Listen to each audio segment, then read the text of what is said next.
In a time of rising global tensions, the world's two largest naval forces are locking horns in a showdown that could redefine the balance of power at sea. The U.S. Navy, long hailed as the dominant force on the world's oceans, is now facing a significant challenge from China's rapidly growing naval fleet. As Beijing expands its military influence across the Indo-Pacific and beyond, questions loom over what the future holds for naval supremacy. This is an emergency alert. The U.S. Navy is now squaring off against China's rising naval power in what is shaping up to be one of the most intense geopolitical and military rivalries of the 21st century. The stakes couldn't be higher. From the South China Sea to the Pacific Islands, the control of crucial maritime trade routes, military dominance, and the future of global security hangs in the balance. In this video, we'll dive deep into the forces at play. How did China build such a formidable navy so quickly? Can the U.S. maintain its dominance at sea? And most importantly, what happens if these two military giants clash?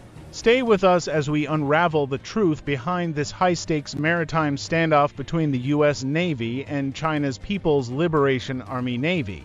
China's naval ambitions have been clear for over a decade, but it wasn't until recently that the world took notice. For many years, the People's Liberation Army Navy was seen as a regional force capable but limited in its reach. However, that perception has radically changed.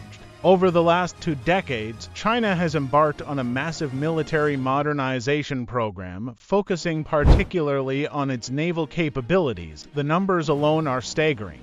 As of 2024, China has the largest navy in the world in terms of sheer number of vessels, surpassing even the United States. According to estimates, the plan has over 350 ships in its fleet, compared to around 300 in the U.S. Navy. But it's not just about quantity, it's about quality, too.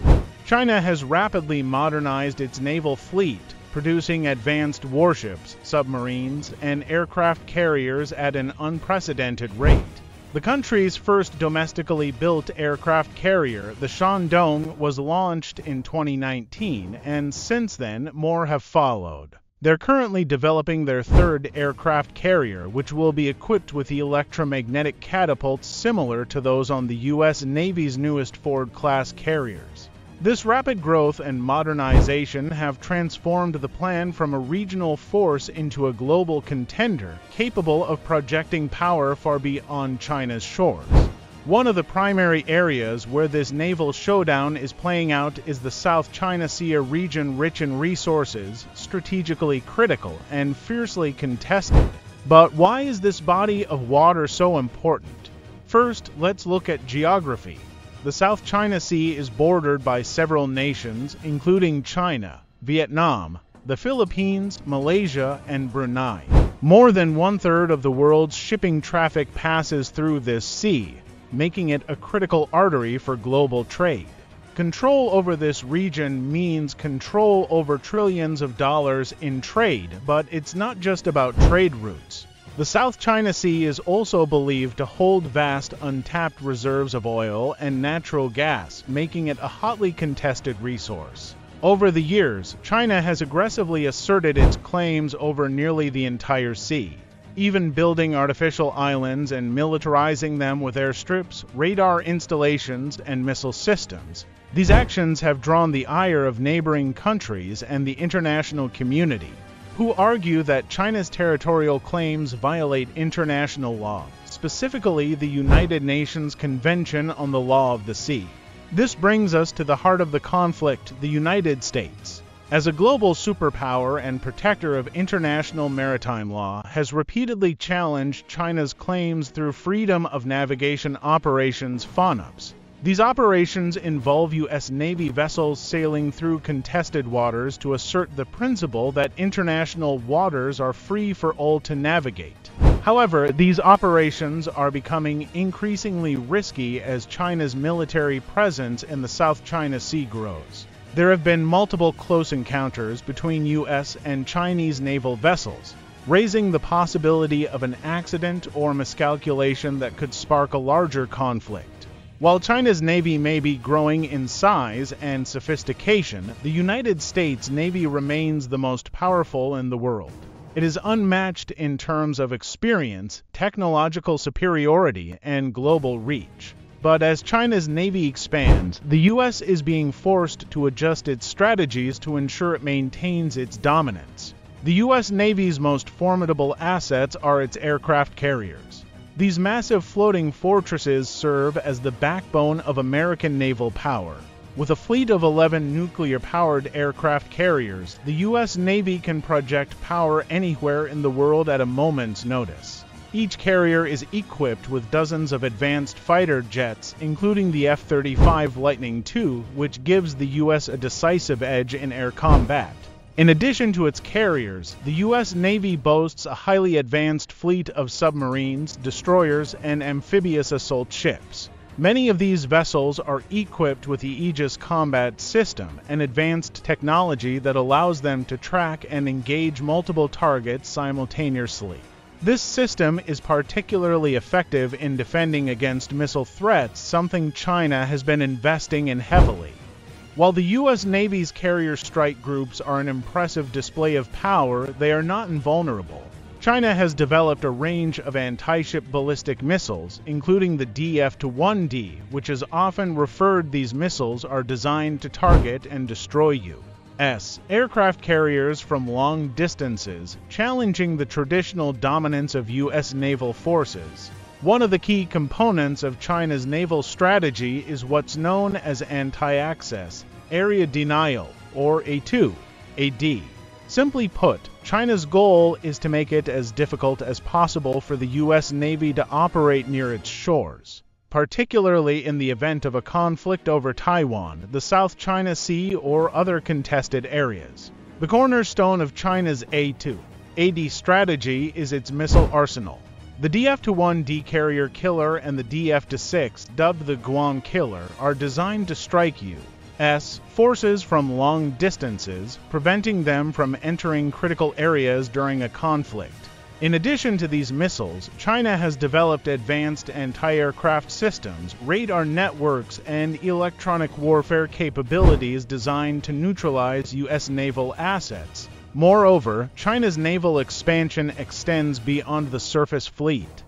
The plan has been rapidly building and modernizing its submarine force. China's submarines, including nuclear-powered ballistic missile submarines SSBNS, are becoming more advanced, stealthier, and capable of striking targets deep within U.S. territories. All of this is designed to force the U.S. Navy to think twice before entering Chinese-controlled waters.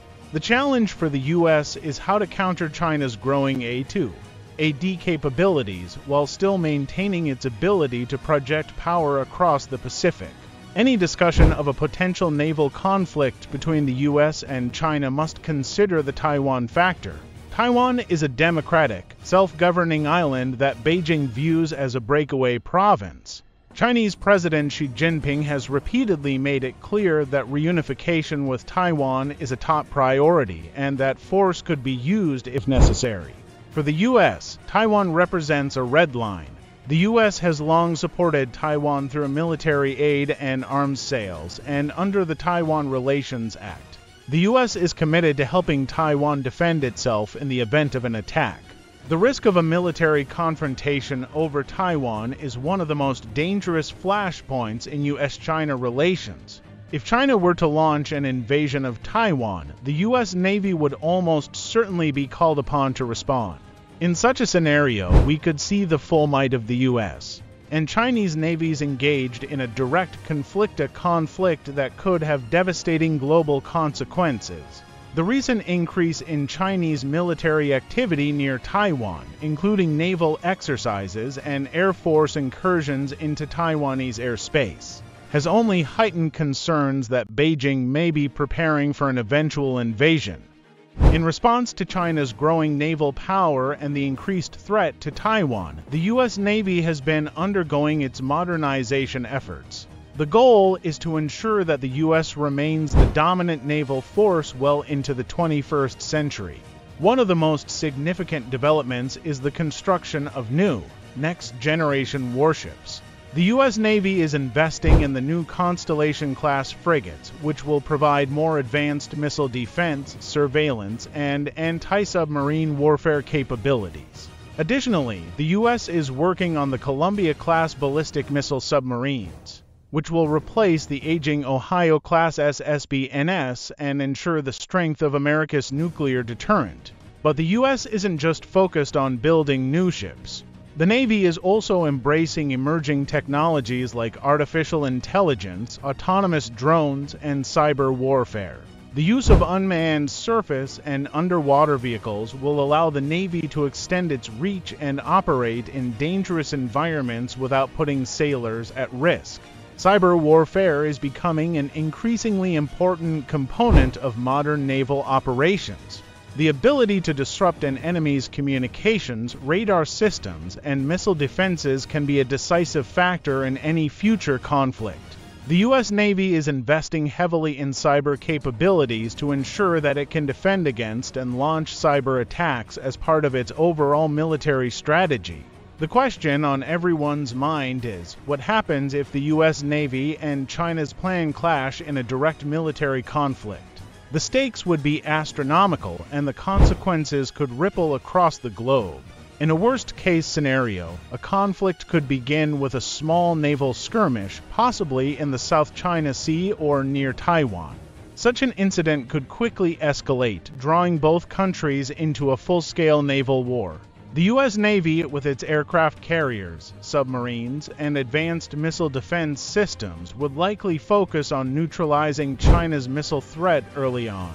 However, China's A2AD strategy means that the U.S. Navy would have to fight at long distances, relying heavily on its air power, submarines, and long-range missiles. Both sides would likely see significant losses, and the conflict could easily spread to involve cyber attacks, space warfare, and even nuclear threats. But here's the reality. A conflict between the U.S. and China would not only be devastating for both countries, but for the entire world. The global economy, dependent on maritime trade, would be severely disrupted. Allies would be drawn in, and the potential for a broader, more destructive war would loom large. The U.S. Navy and China's plan are locked in a high-stakes game of military power and strategy. While both sides prepare for the worst, the hope is that this naval standoff will remain just that, a standoff, without escalating into open conflict. But as tensions continue to rise, the world is watching closely. Can the U.S. maintain its naval dominance in the face of China's rapid rise? Or are we witnessing the beginning of a new era in global naval power? Stay tuned to this channel for more updates on this unfolding story. Don't forget to like, subscribe, and hit that notification bell to stay informed about the latest developments in military and global security. Thank you for watching.